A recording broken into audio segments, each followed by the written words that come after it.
Welcome to Bunk Analysis. In this episode of Coast to Coast, two guests were featured. One talking about spiritual warfare and the other on Creole voodoo. Dr. Robert Bennett is a researcher of spirituality, demon possession, spiritual warfare, exorcisms and paranormal phenomena. Dr. Bennett studied local religions in Madagascar to find that many people there worship spirits and sought powers from them.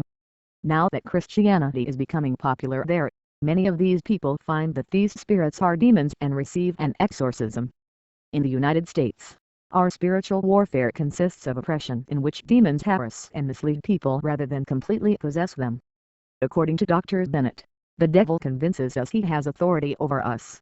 Then we often see dark shadowy apparitions and finally boom, we are possessed. This is a lot of unprovable nonsense. I think a lot of people will believe in a lot of things which have no basis in reality. Getting special powers from dead ancestors. Undergoing an exorcism in the name of banishing Satan.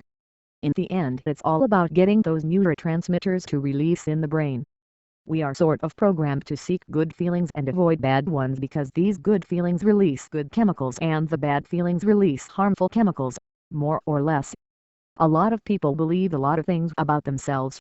But to attribute things to Satan or some shadowy figure or an evil demon spirit is just a way of delusion. Unfortunately, many people are very lazy and would rather blame some ungodly power than realize that the way they are has a history and it can be rather complicated. People have different experiences in childhood, different genetic dispositions, different environments, different habits and different responses, and everything has a history. So in the end, next time before you get an exorcism, ask yourself where Satan might be, and if you think hard enough you will realize he is in your thoughts only if you choose to think about him. Thoughts are from your brain and your brain is just a large glob of flesh in your head.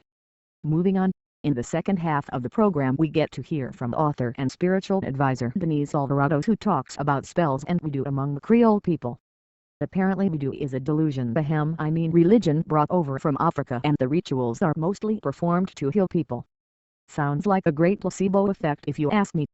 And yes, voodoo dolls are used by these people who believe that the dolls hold particular spirits which are petitioned in rituals. Well, in case you were seeking more, my pet rock also has a spirit and it's a lot more powerful than your voodoo spirits, and I bet you $1 billion you can't disprove me.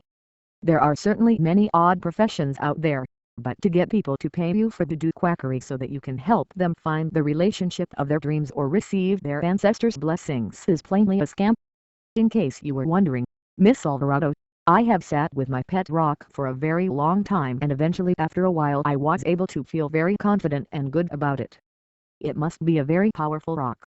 The spirits are inside it and were waiting to be released. So I propose we depose Miss Alvarado and everybody use a rock instead. It's just another placebo and it saves money. Thanks for listening.